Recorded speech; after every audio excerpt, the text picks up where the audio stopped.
kawan-kawan, ada beberapa hal penting yang harus kita luruskan di dalam kekristenan kita, ya, di mana kita sering mengatakan bahwa Yesus mati untuk menebus dosa manusia.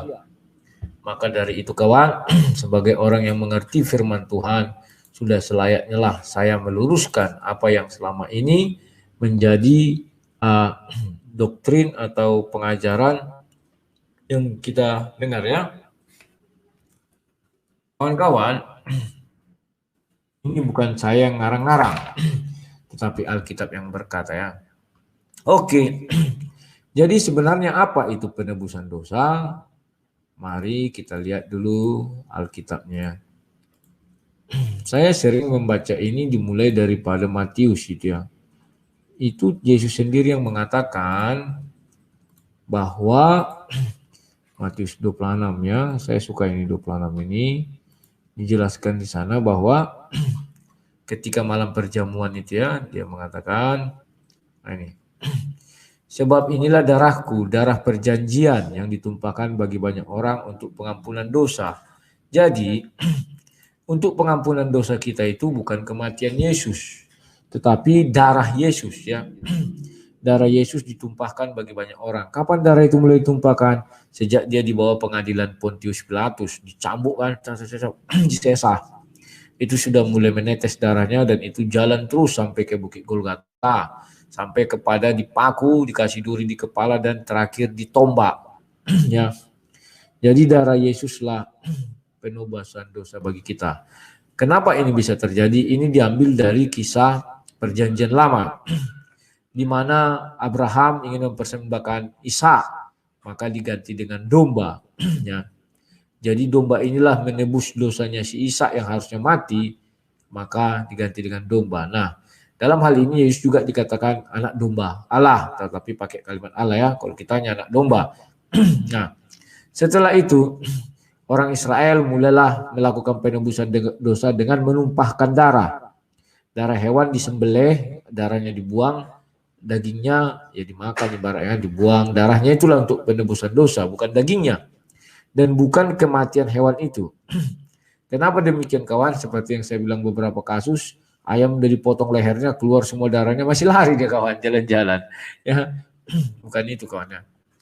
Jadi kita sudah mendengar hal itu, jangan lagi sampai salah, ya, bahwa darah Yesus yang tertumpah itulah penebusan dosa.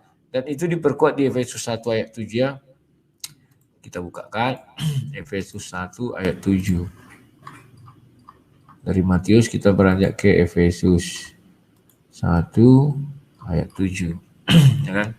Sebab di dalam dia dan oleh darahnya kita beroleh penebusan, yaitu pengampunan dosa menurut kekayaan kasih karunia-Nya. Jadi di dalam darah Yesuslah kita menerima pengampunan dosa, ya. Oke, pahami semua, ya. Yang saya inginkan mulai hari ini kalian harus mengatakan darah Yesus tertumpah itulah penebusan dosa, bukan kematian Yesus, ya. Apakah orang yang tertumpah darahnya harus mati? Tidak. Contoh, misalnya tangan kita terpotong, kan darah kita keluar.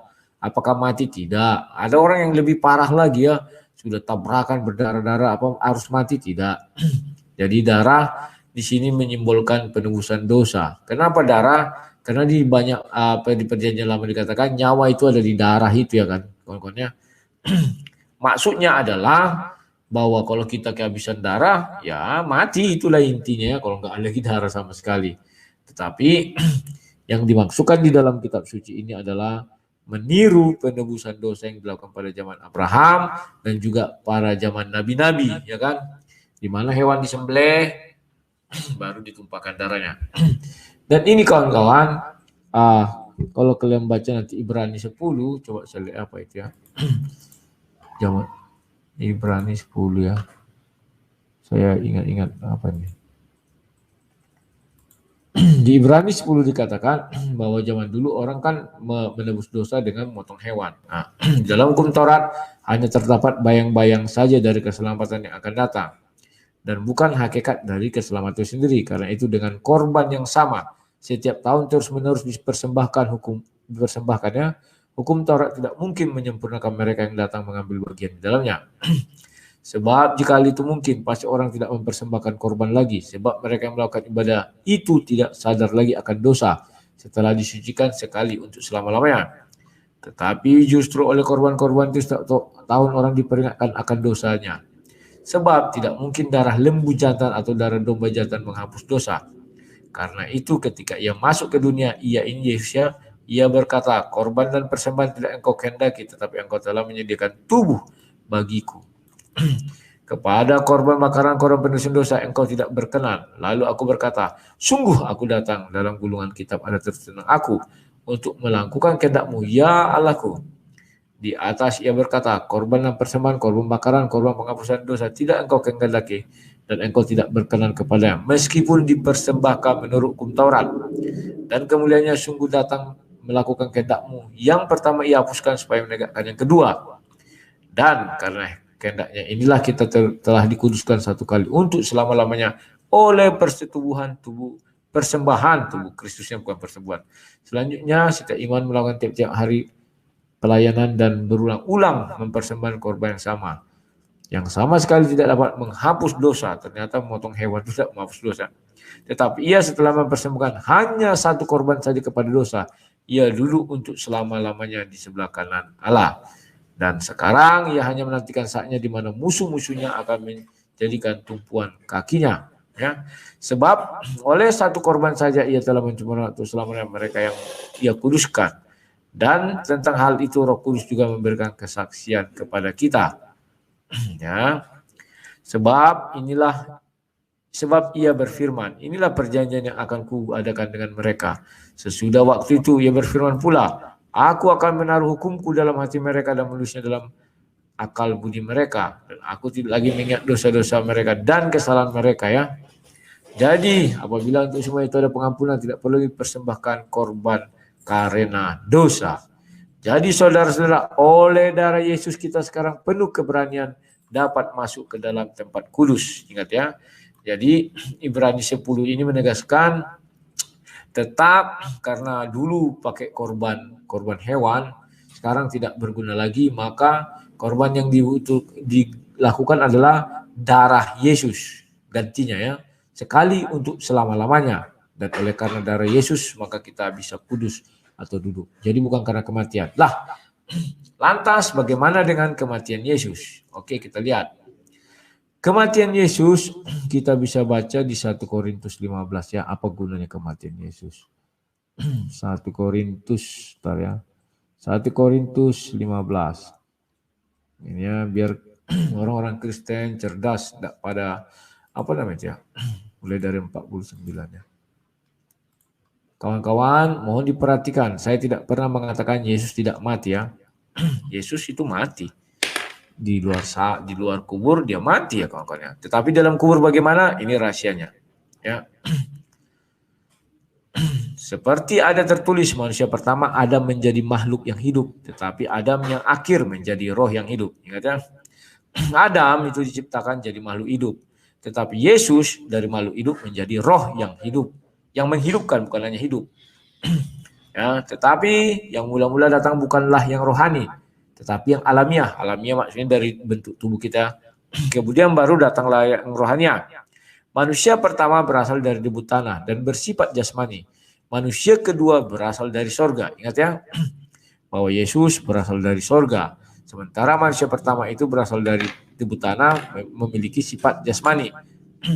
Makhluk-makhluk alamiah sama dengan dia yang berasal dari debu tanah. Dan makhluk-makhluk sorgawi sama dengan dia yang berasal dari sorga, ya. Makhluk-makhluk sorgawi seperti malaikat, ya, Bapak di sorga, misalnya begitu, ya. Makhluk, kalau Bapak enggak makhluk lah, tapi penciptanya. Sama seperti kita telah memakai rupa dari yang alami, demikian pula kita akan memakai rupa dari sorgawi. Nah, rupa yang kita lihat ini sekarang, daging ini alami. Nanti rupa kita ketika di sorga bagaimana? Pakai yang sorgawi. Saudara-saudara, ini yang kuhendakkan kepada bahwa daging dan darah tidak mendapat bagian dalam kerajaan Allah. Ingat, daging dan darah tidak dapat bagian dalam kerajaan Allah. Dan bahwa yang binasa tidak mendapat bagian dalam apa yang tidak binasa. Jadi dengar, bahwa Adam yang Hawa yang sudah berdosa itu, dia itu adalah binasa. maka tidak akan mendapat bagian di dalam yang tidak binasa. Itulah darah dan daging. Tetapi kalau dibilang Adam yang pertama-tama dulu, dia tidak binasa karena belum berdosa. Maka dia bisa hidup di sorga itu ya, di Taman Eden.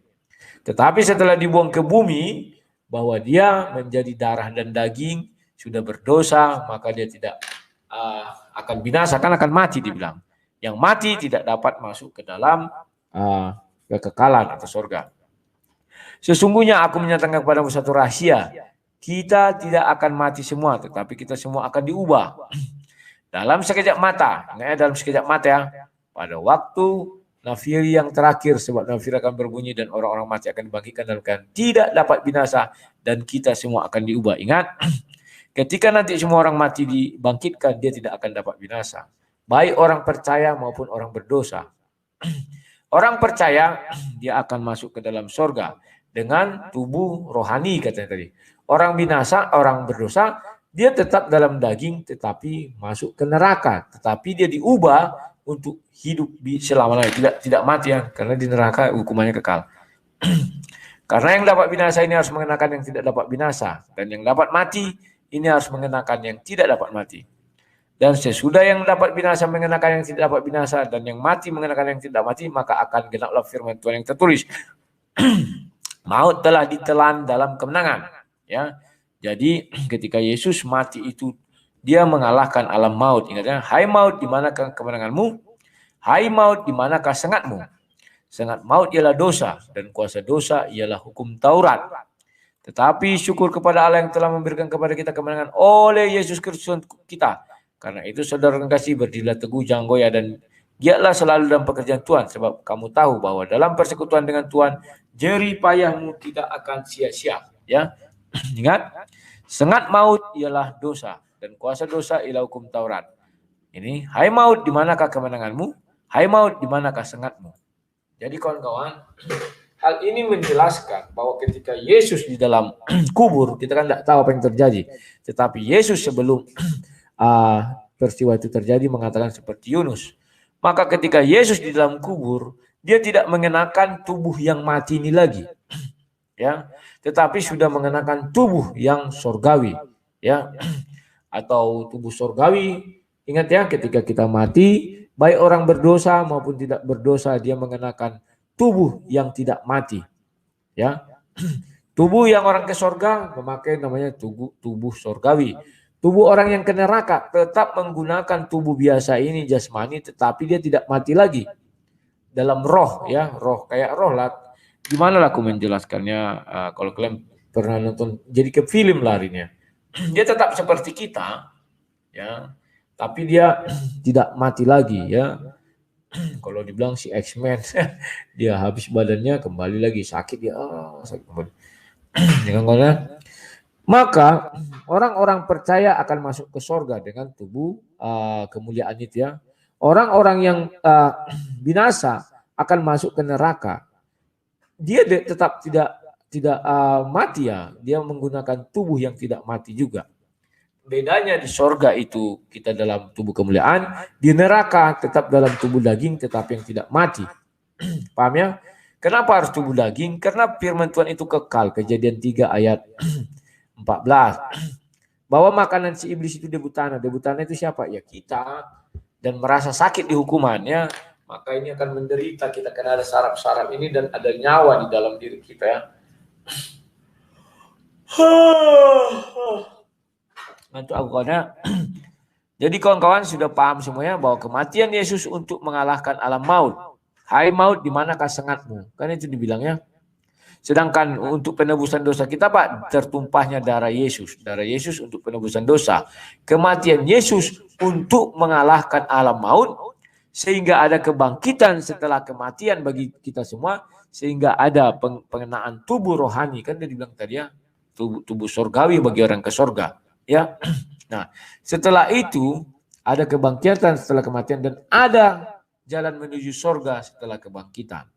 Itulah yang kita saksikan dalam peristiwa penyaliban Yesus. Jangan kalian pelintir kata-kata saya dengan mengatakan kata sang debaters Yesus tidak mati tetapi tertidur. Saya bilang mati. Dari dulu juga saya bilang mati di kayu salib. Tetapi di dalam goa, saya hanya pertegas di dalam goa, dalam kubur kawan ya. Yesus tidak mati oleh karena dosa. Upah dosa adalah maut. Diulang juga tadi kan di ayat itu kan. Sengatnya tidak mampu membunuh Yesus, ya kan? Yesus memang turun ke dalam kerajaan maut. Kita lihat dari luar kok mati kan, habis itu dia turun ke dalam kerajaan maut, mengalahkan maut itu. Sehingga banyak orang lepaskan dari kematian. Itu maksudnya. Dan orang luar kan selalu ini bicara dari luarnya dikatakan Yesus bangkit. Kalau di dalam dia dibilang sengatnya nggak mampu dosa itu. Karena upah dosa adalah maut ya. Sengat dosa itu tidak bisa. Sengat maut ialah dosa. Dan kuasa dosa ialah hukum Taurat. Ya, Yesus tidak ada melanggar salah satu dari hukum Taurat itu. Ya, maka sengat maut adalah dosa. Nah ini kan, sengat maut ialah dosa dan kuasa dosa ialah hukum Taurat. Paham ya kawan-kawannya? Jadi Yesus mati untuk mengalahkan alam maut sehingga ada kebangkitan bagi orang-orang percaya dan ada jalan menuju surga. Ya, sehingga ada kebangkitan bagi semua orang. Ya, dan ada yang jalan menuju surga. Yang ke surga menggunakan tubuh surgawi atau tubuh tidak jasmani lagi, tetapi dia abadi atau hidup selamanya.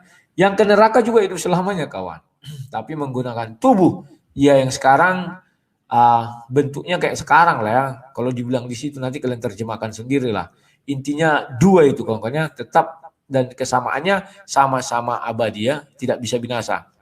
Karena yang dapat binasa ini harus mengenakan yang tidak dapat binasa. Dan yang dapat mati harus mengenakan yang tidak dapat mati. Itulah sebabnya dikatakan hukuman di neraka kekal. Karena kita nanti sudah mengenakan tubuh yang mati menjadi yang tidak dapat mati. Oke, sekian dan terima kasih. Semoga kalian mengerti. Kalau tidak mengerti nanti kita diskusi lagi di Sang Debaters.